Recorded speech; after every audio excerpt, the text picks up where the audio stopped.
Hoje a gente vai falar sobre auto-perdão. Como que eu consigo me perdoar? E vocês vão entender a importância da gente praticar o auto-perdão. Isso tem a ver até com os nossos resultados. Então, nesse vídeo de hoje, eu vou passar 3 movimentos que você pode fazer no seu dia a dia para você se perdoar. Por que é tão importante a gente aprender isso? Porque a gente erra todos os dias. Eu, pelo menos, erro todos os dias. Eu creio que você também. E se a gente não sabe praticar o auto-perdão, a gente acumula culpas. Qual é o grande problema da gente acumular culpas? A culpa, ela é como se fosse um veneno emocional. Ela é como se fosse algo que faz a gente se sentir não merecedora. E é o que faz a gente se sabotar. Você conhece alguém que se sabota? Ou talvez essa pessoa seja até você. Como que eu me saboto, Bruna? Quando eu tô chegando perto de realizar alguma coisa e eu não chego lá. Eu sempre dou um jeito de voltar pra trás. Ou muitas vezes eu nem consigo começar a me movimentar para fazer aquilo que eu tanto sonho. Isso é autossabotagem. E uma das grandes causas da autossabotagem são as nossas culpas. Por isso que você se perdoar é tão importante. Só que a gente não aprende a se perdoar. Na verdade, o que a gente aprende na nossa infância? Que a gente não pode errar. Então, olha só que coisa. A gente aprende algo que é impossível de ser realizado. Eu erro todo dia, você também, como eu já disse. Então, assim, eu aprendo algo que eu não consigo realizar e eu não tenho um antídoto para isso. Como que eu resolvo isso, então? Se eu não posso errar, mas eu erro, primeiro eu preciso aceitar isso e depois criar estratégias, aprender quais são as ferramentas certas para conseguir me perdoar na prática. Talvez você que está assistindo esse vídeo precisa se perdoar. Ou talvez você trabalha com mulheres e precisa aprender ferramentas para ensinar elas a se perdoarem. Não importa, o que eu vou ensinar aqui é tanto para você que precisa se perdoar, quanto para você que trabalha, tá? Antes de eu falar essas ferramentas, já curte esse vídeo, se inscreve no nosso canal, comenta se é um tema que é interessante para você, porque quanto mais você faz isso, mais longe esse vídeo chega. E tem muitas mulheres, muitos homens, até adolescentes, que não conseguem realizar coisas na vida exatamente porque não tem o conhecimento do que eu tô passando aqui para você agora nesse vídeo. Eu não sei me perdoar. O que eu faço com os meus erros? Eles se tornam as minhas culpas. Então, imagina, a gente tem culpas que são conscientes e tem as culpas que são inconscientes. As culpas conscientes são aquelas coisas que eu faço que eu sei que eu vacilei. Eu sei que eu vacilei, eu sei que eu fiz errado, mas o que eu faço com isso? Como que eu me perdoo? Ao invés de eu ficar me punindo, ao invés de eu ficar pensando no meu erro, o que eu tenho que fazer no lugar disso? Tem algo que você precisa fazer. Já vou falar. Porque as culpas inconscientes são aquelas culpas o quê? Que eu não sei quais são. Ou seja, são coisas que eu fiz que o meu inconsciente registrou como culpa e tá guardado lá no meu inconsciente. Por exemplo, muitas mulheres se culpam pela separação dos pais na infância. E aí na vida adulta não conseguem ter um relacionamento saudável. Por quê? Porque ela ouviu a mãe falando de repente pra alguém que depois que ela nasceu, o casamento ficou ruim até que eles se separaram. Aí ela entende o quê? Sou culpada. Então percebe que essas são culpas inconscientes, tem as culpas conscientes, que são as coisinhas que a gente faz, e o que eu faço com tudo isso? Eu não sei você, mas eu realmente não aprendi em nenhum momento da minha vida a praticar o auto-perdão, mas existe um caminho, existem ferramentas, e eu sugiro que você já pegue o papel e a caneta, porque eu vou compartilhar com vocês agora. Então a primeira coisa que a gente precisa fazer para se perdoar, para parar de se sabotar, pra gente parar de se sentir não merecedora, é a gente listar as nossas culpas. Aí onde você tá agora, pega uma folha em branco e escreve quais são as culpas que você carrega. Poxa, às vezes é um dia que você bateu no seu filho, se você se descontrolou. Às vezes é um dia que você fez uma fofoca de alguém e você sabe que isso prejudicou a pessoa. Às vezes você era criança e você pegou um docinho lá no mercado e nunca contou pra ninguém. Alguma coisa que você esconde, que você carrega sozinha. Ou não, até que não é um segredo, mas que você sabe que você se arrepende, que você nunca trabalhou isso. Às vezes é sua culpa porque a sua mãe parou de trabalhar quando você nasceu. Você sempre ouviu ela falando isso, que depois que você nasceu, a vida financeira deles pioraram, eles se separaram. Então anota essas culpas, tá? E aí você vai olhar para aquilo que tem acumulado dentro de você. O que você tem que fazer no seu dia a dia? Antes de dormir, você tem que observar o que eu fiz no dia de hoje que pode ter me gerado uma culpa, que eu posso estar carregando como culpa. Porque hoje você tá fazendo esse exercício de colocar no papel, você tem um monte de culpa acumulada, desde a sua infância até hoje. Só que o ideal ideal é que você faça isso todos os dias, que você pense no seu dia, para que você não acumule mais. A partir do momento que você aprende ao que fazer com tudo isso, que você não acumule mais. Então, o que você vai fazer? Anotou essas culpas, pensou no seu dia a dia, poxa, eu fiz isso hoje, me arrependi, não precisava ter feito. Você tem que se fazer uma pergunta, que é um grande segredo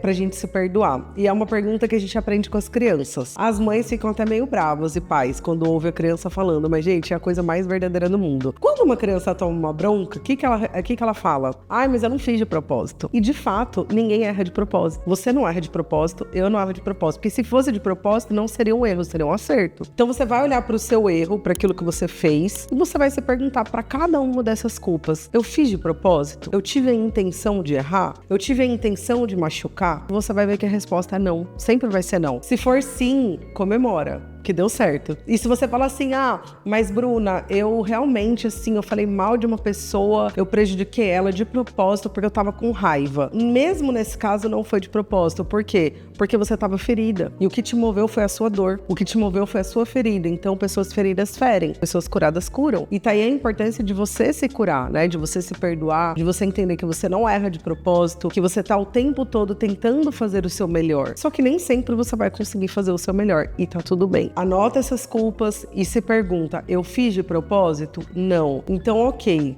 Aí tem outro segredo importante. O que eu poderia fazer no lugar disso? Quando isso se repetir na minha vida? Quando meu filho responder pra mim, gritar comigo, falar que me odeia, né? Que tem uma idade que as crianças falam que odeia. O que eu tenho que fazer ao invés de bater? A próxima vez eu vou me afastar. Eu vou deixar ele se acalmar e eu vou me afastar e eu não vou agir. Eu não vou bater e eu não vou gritar. Só de você pensar que você tem que fazer diferente, você já criou na sua mente um novo caminho neural. E aí o que acontece? A chance de você ter o mesmo comportamento e errar de novo é minúscula. E aí muita gente fala, né? Porque quando a criança fica, às vezes erra, a gente coloca de castigo. E o que a gente fala pra criança? Vai pensar no que você fez. E tá errado isso. Não tô falando que o castigo é certo ou errado. Cada um é cada um. Mas não coloque a criança pra pensar no que ela fez. Coloque a criança pra pensar no que ela poderia ter feito de diferente. Porque se você fica pensando no que você fez, você tá reforçando o erro na sua mente. Você tá alimentando a culpa. E culpa não gera responsabilidade. Culpa não gera mudança.